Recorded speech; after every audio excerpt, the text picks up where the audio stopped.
We're having Wi-Fi problems. You back on, Michaela? We're going to find it.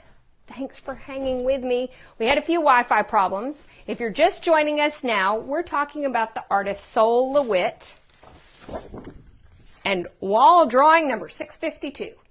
And we're going to model our art. So we up and good? We're running? Are we going? You getting comments? Okay. So what I want you to do is I want you to grab your paper. You should have a paper and a pencil. As always, I use a marker or charcoal so you can see it at home. And then your ruler. So we are just going to do this. I want you to literally take your pencil or your whatever you're using and just start putting points all around. Now, can you see those on camera? Can you see I'm kind of making those? We're going to move you a little closer. Can you see those, or I can darken them? If I darken them? Okay. We're just going to start. It doesn't matter. Just put dots anywhere. You can put some close to each other. We're going to put, let me see, 1, 2, 3, 4, 5, 6, 7, 8, 9, 10, 11. Let's put 30 dots on our paper. So anywhere you want. Just kind of think about scattering them all across.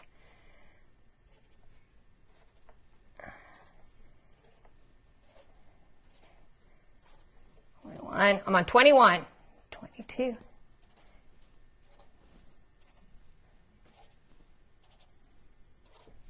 29 and 30. Just polka dots everywhere. So what he did while you're making your 30 polka dots is he literally took the concept, the planning ahead. It's not actually the work. In conceptual art, it's not, they think that it's not the work that's as important. It's the concept and conceptualizing the idea. It's more the idea that's important. So this idea that we're going to take an empty space, put random, wherever you wanted, dots all over, and now we're going to connect them to make a design. So remember, I'm going to get to this side so you can see the reference image. When we look at it, what he did was he took his points, and I'll show you the picture again. He took his points and just started connecting them. And then some he connected way over here. So I'll show you these. So here's his drawing again. See? Now, if you wonder what all the writing is, that's where he wrote what all his color mixes were in his planning. So we're not going to worry about that. We're going to make it up as we go. But we're going to start with your 30 dots all over your paper. We're going to start connecting. So you can start with any one you want. Take your ruler, and let's go ahead and literally connect the dots. Now, unlike a connect the dot where you want to follow all around, we want to scatter our lines. So I'm going to put another line over here like this. And I'm going to put a line over here. So we're going to move around kind of like we did with the dots around our paper. I'm going to connect these over here. So while it seems random, which it is, we're giving it a purpose. Now here's the key to this one. If you're ever stuck and you're looking at a blank sheet of paper, because sometimes people say there is nothing scarier than a blank sheet of paper. What am I going to do? This is a great way to start. Just start putting dots. See what happens when you connect the lines. You can think of it as a drawing warm-up. So we're going to connect a few more. And let me do these right here. So I made 6 connections right there. So we're going to let you connect those. And then once I get into this, you'll start seeing how it works. So now we're going to think like triangles, because when we look at his image, we see a lot of triangles with points. We see, what is it when you have two sides the same? Trapezoid. We have a trapezoid. I lost my geometry for a minute. But when those connect, so we're going to try and start working with some triangles first. So I'm going to make a triangle and connect these points. Now here's the thing, yours doesn't have to look like mine. Yours can look like yours because you're plotting out your own wall mural design. So let's make a triangle off of this one. This is going to be a skinny triangle. I'm going to connect to that point and then connect those together. You don't have to have a ruler, but it's helpful if you do because then it reaches across there. If you don't have a ruler, always just look for something that has a straight edge, like a thicker piece of paper. That works fine too. So I use envelopes a lot. I tend to have, oh, Keaton held up a book. I tend to have envelopes. You might have just picked up your mail or bills or things like that. That's a great use for your bills. Use them for art. So let's start connecting these now into triangles and see what happens. Are you starting to see? Already there's a bit of a pattern and a line that connects. And then this is where it just kind of gets fun. You can just start connecting them all across and we start getting our pattern. So now what I want you to do is I want you to connect around your paper. You're going to begin to start seeing Sol LeWitt's type of design come to life on your paper. We start adding those concepts and ideas right here.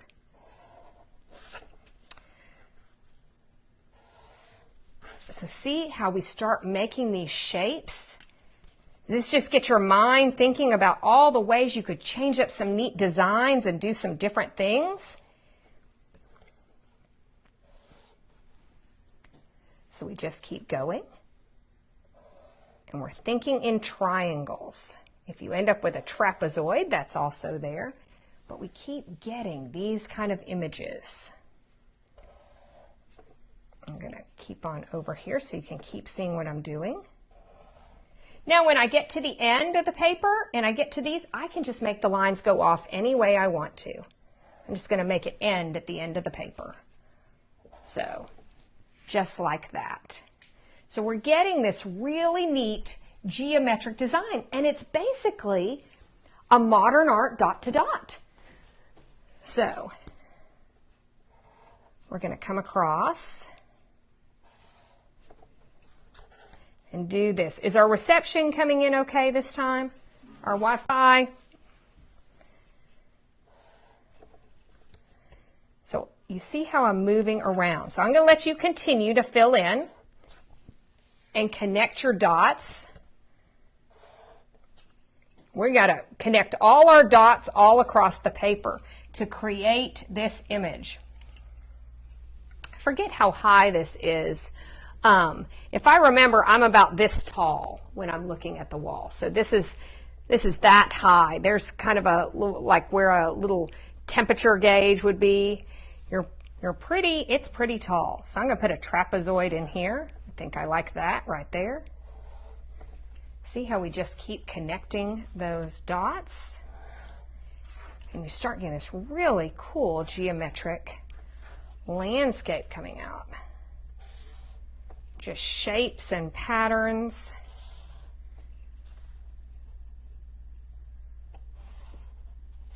We have any questions, Michaela? I think they're probably all getting it. It's 30 by 60 feet.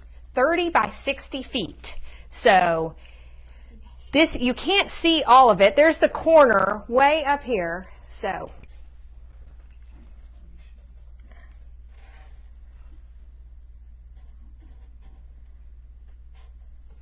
if there's one thing, I probably have said this before, I can't tell you how much I love museums. I mean, I love museums. I really love museums. You can ask my kids how much I love museums. My children have been to more art museums, children's museums, baseball making museums. I mean, you name it. I love to go learn and discover about how it's going on. And there is a way to go to a museum. So let's say you think, I don't really like museums. Find something that you have a big interest in. Let's say your interest was baseball and you're going to an art museum. Find anything that might relate to baseball, like maybe you have a favorite team. Find an artist from that hometown. Find something that might involve sports. find something from the year of the World Series you think is amazing. If you do that, you create a theme for your museum experience that means something to you. And then that way, it's really exciting. Now, I just generally love museums. So, we're going to go on. I have lots of pictures on my phone from museums. I like to send my kids on museum scavenger hunts too.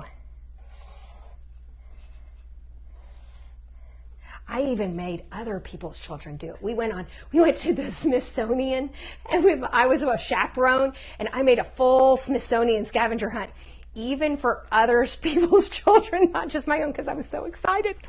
So, I'm going to keep connecting my dots. Hopefully, you are connecting your dots as we go. Isn't it start to look neat? And we don't even have color on it.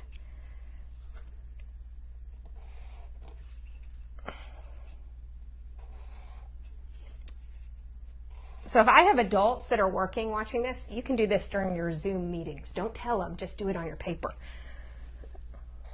So, I'm going to make a trapezoid there. Look, we're almost getting the whole thing done.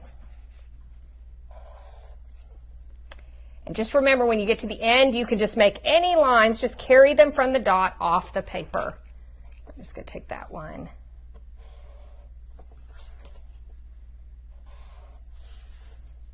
You can even take the same dot and connect it. There we go. I'm going to connect it a few more because that space was a little big for me. I might even connect this one. Almost done here.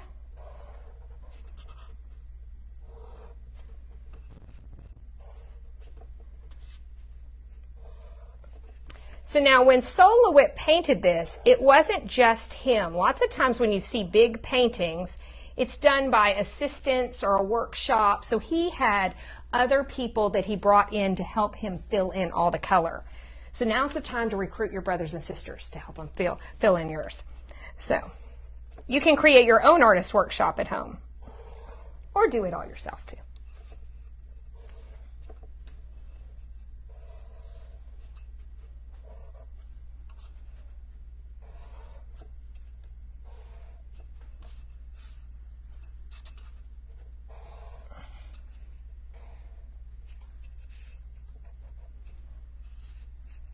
Here we go. Okay, so I have mine. I can look around and decide if I want to add any more. I could add lines there or connect these. I might decide I want an extra line coming off because that space looks a little big. But I end up with an all over pattern of dot to dot. You can connect any dots you want to. Now we started with 30 dots because that should fill your paper pretty well and give you enough to work in, but that's not necessarily the only way to do it. You can do as many dots as you like. The fewer dots you have, the bigger your spaces will be, and the less you will have this play of pattern. Oh, I think I might want to fill that one in. That looks a little big. So I'm going to add something right there just to fill that in. And you can also add more dots. If you decide you have a space that doesn't have dots and you go, oh, I wish I had a dot right there. So now I have 31 dots. That's okay. There really is not a right or a wrong because we're dealing with conceptual art today. So it's really your concept, your idea. So the fun now really becomes adding color and getting this type of image. So here's a few keys for adding the color. Do you notice same colors do not touch? They might touch at the point, but you want to make sure you don't have the same amount of colors. The way he did this originally, he used inks. And what he did was he used just a few numbers of inks, and then he would layer them different ways. When he did it the second time, which is what we see in this painting, in this particular picture, he used acrylic paint. Today I said get anything you wanted to add color. So if you wanted to use crayons on this, if you wanted to use markers, acrylic paint, just like Sol LeWitt did, or if you want to use watercolor, which is what I'm going to use today, you can start filling it in. He has various shades of green. He has all the primary colors, red, yellow, and blue, and then all the secondary colors. So notice purple, green, and orange. And that pretty much makes up most of it. There's a few shades of pink and some grays in there, but it's really the primary and secondary colors. So I want you to think of that when you do it. You can do it, of course, put your favorite color in because it's your artwork. But think of it that way. So if I have a green here, I'm going to come way over here and put my green. So you're going to add your color in that random sense, kind of like we did the first original lines. So I'm going to start with a color. Again, I'm working on a vertical surface, and I'm just going to pick a blue. I'm going to get a little, and so I'm going to fill in this particular one right here. And you can do yours in any color you want, but this is going to be our color number 1. So if we were plotting this out like he did on here, we would have marked where we wanted our blue, our blue, our blue. So we're going to put our blue in. And then we're going to decide, oh, I'm going to add some blue here. So I'm going to make sure there's some space in between. I have to try and not let it run because it's up on the board. And then I might put some blue up in here while I still have a little paint on my brush. Let's see if I can pull some up.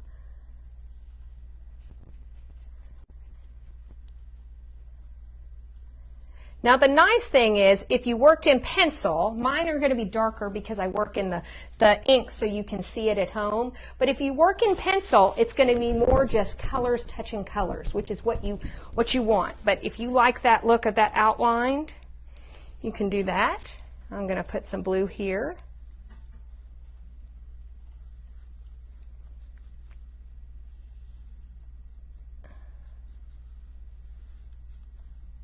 Yay. And start. It reminds me a little bit of if you did the rose window, which, oh, I saw some beautiful pictures from that. Thank you for sharing those, guys. It kind of feels a little bit like that, but it's as though we took the rose window, we put it in a container, and we shook it up and then laid it all flat.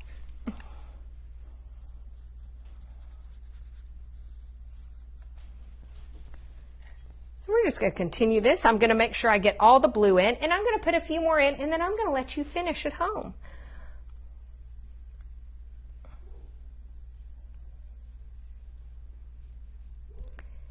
Now, I would always start with your favorite color because that's where you could put in the most. My favorite color is actually green, but I thought blue would show up well.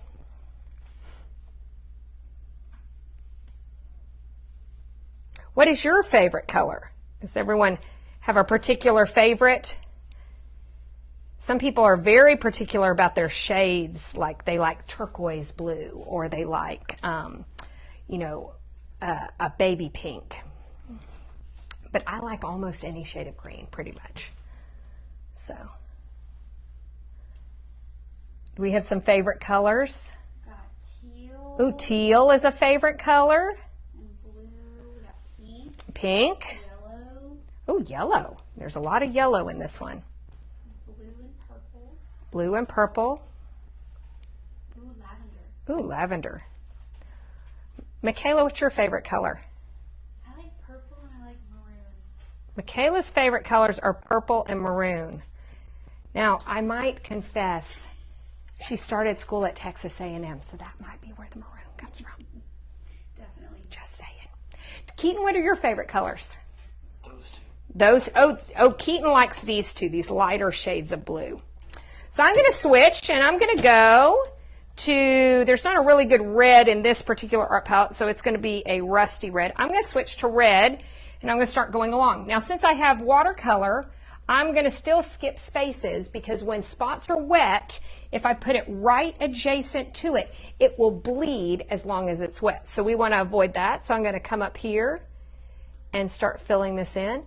And so I'm doing I want to make sure I have all my primary colors, my red, yellow, and blue, and all my secondary colors, my green, purple, and orange. So it doesn't mean you can't put others because like I heard pink in there, that's not a primary or secondary, but you can put that in anywhere you'd like to. Ooh, we've got some good colors. Oh, some good, Michaela says we have some good favorite colors. We have magenta. Magenta. Seafoam blue. Ooh, seafoam blue. Baby blue. baby blue. The rainbow. Oh, the rainbow. There you go. You just get them all. That works. That works. Okay. So you get the idea. This really ends up being, let's see, I have to work to make sure I'm not having an edge that touches another wet blue here. And let me get one more in. So over here.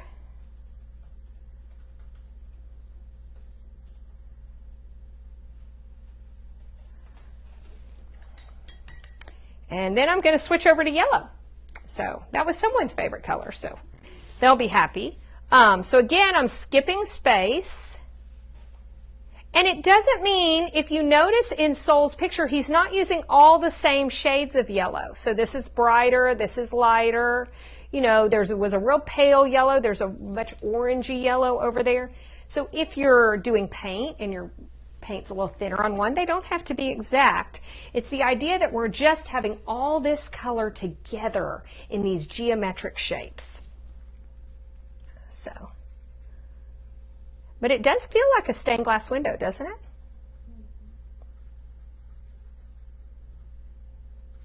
Now, Sol LeWitt's living in New York at the height of his career and during that. And he's hanging out, you know, when I talk about the French Impressionists, you'll say, oh, you know, they were over hanging out together. And so he's hanging out with a bunch of other wonderful artists. So Jackson Pollock, Jasper Johns, lots of other famous artists. So artists, all these artists are wonderful in this time in New York in the 1950s and 60s. Really exciting time for modern art. So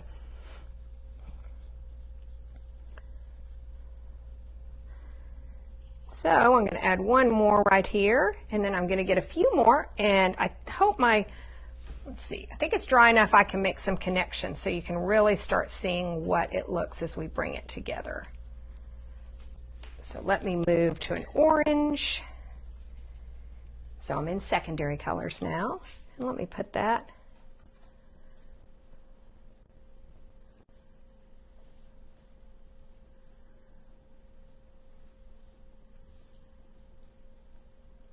The other thing is this is great to practice your painting skill and some brush work if you are using a brush, because you're going from wide areas to points. So since we're working most in triangles, so you're actually getting some extra little bit of skill as you work your brush into those areas. So that's just a good, not only are you replicating an artist's work and getting that inspiration from them, you're also learning a doodling technique that helps get you started, and you're getting some brush practice.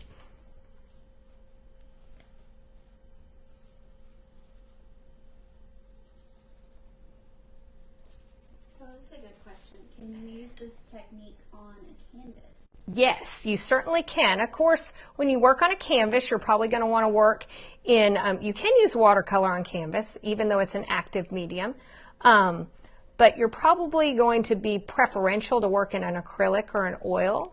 And this lends itself well to acrylics, and that's what the medium is actually in this picture. But yes, you certainly can do this on a canvas. It would make a neat canvas, wouldn't it? So I'm going to connect these right there so you start seeing those connections as we get those together. And again, the rhyme or reason is where you think you'd like to add the colors. So I'm going to jump over and I'm going to do a green here and start getting some connections in. Here we go.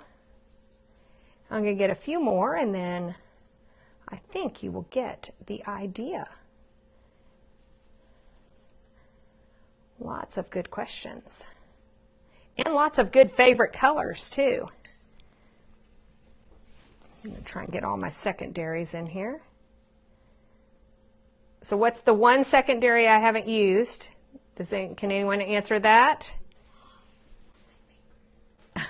Keaton's raising his hand, but he's not supposed to answer the question. And you'll hear me talk a lot about warm, cool, secondary, and primary, complementary. These are all important because it's all part of color theory. And that's as you begin to paint more or doing works with color theory is actually really important. Carolyn said purple. Excellent, Carolyn. Carolyn said purple. Great job. So, Oh, we got lots of people saying. oh, everyone jumped in. Good job, guys. You might have been painting and you couldn't get right to your keyboard, so I get it.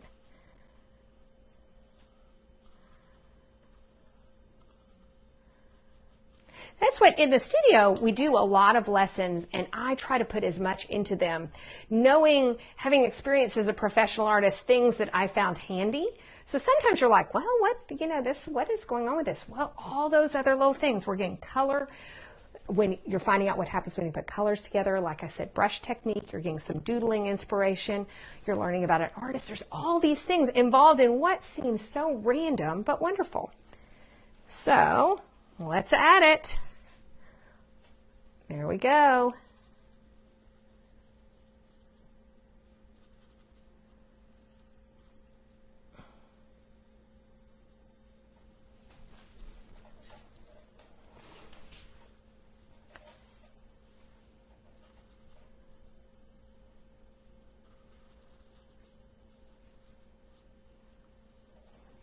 You start to see it coming together.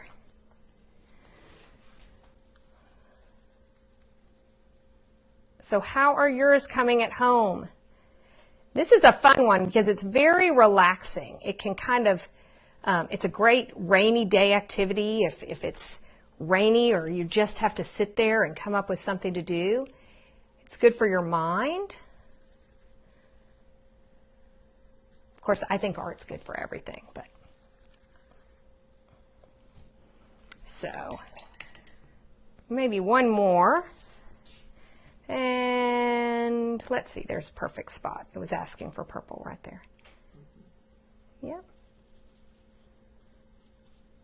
Okay, I think that's enough that you get the idea and you can continue to fill in at home. And then you just want to cover your picture just like Sol LeWitt did. And you could decide you wanted to plan it fully ahead of time. You could do one and then redraw it out and decide you want to change your pictures, or you could just see what happens. Put your dots on there, connect your lines, find out what's going to come of it, and really play with it. So this is a great exercise to do. Of course, I am a firm believer that doing creative activity, art, drawing, painting, sculpting, building, is great for de-stressing. It's fabulous for your mind. It's really great to have you do problem solving because as you put these together, you're actually problem solving, which helps you as you get into other academic subjects. So I am a huge proponent of art. I'm a huge proponent of learning about art. And of course, I'm a huge proponent of going to museums. So with all that being said, I hope you have had a lot of fun at this lesson. I'm trying to think if there are a few things about what to tell you to bring. On the skateboard picture, I put some lightweight cardboard. I'll give you a sneak peek of that. It's super fun. If you happen to be watching, this is our funky skateboard. Isn't that cool? So we'll be doing that one. What we're going to be doing is cutting, oh, I had it turned sideways. Sorry, guys. What we're going to be doing is cutting the wheels out of cardboard, so we're doing a mixed media piece. So just so you know that. And what do I have tomorrow? I all of a sudden lost. Fish banner Oh, waving. okay. Our fish banner waving tomorrow. Coffee filter, scissors. Tomorrow is Children's Day in Japan and Cinco de Mayo. So instead of just being specific on those, we're going to take a little bit from Cinco de Mayo, a little bit from Children's Day, and we're going to make up our own completely fun, happy day tomorrow and do those. And it's just a great week. On Friday, I think I put corrugated on and it autocorrected me to correlated. So it's corrugated cardboard. I don't know what correlated cardboard is. I guess it's just stuff you stick all together, but it's corrugated cardboard. And we are going to be separating that. So you do want that corrugation. If you don't have it, use what you have and we'll have fun. So with that note, finish your Sol LeWitt piece. I would love to see them. As always, you can share them to makepaducah@yahoo.com. If for any reason you want to rewatch the video, we repost them to Facebook. We also put them on our YouTube channel, my name @Kisa Hausman. And we will see you tomorrow live at 1 p.m. Art is man's nature. Nature is God's art. Bye, guys.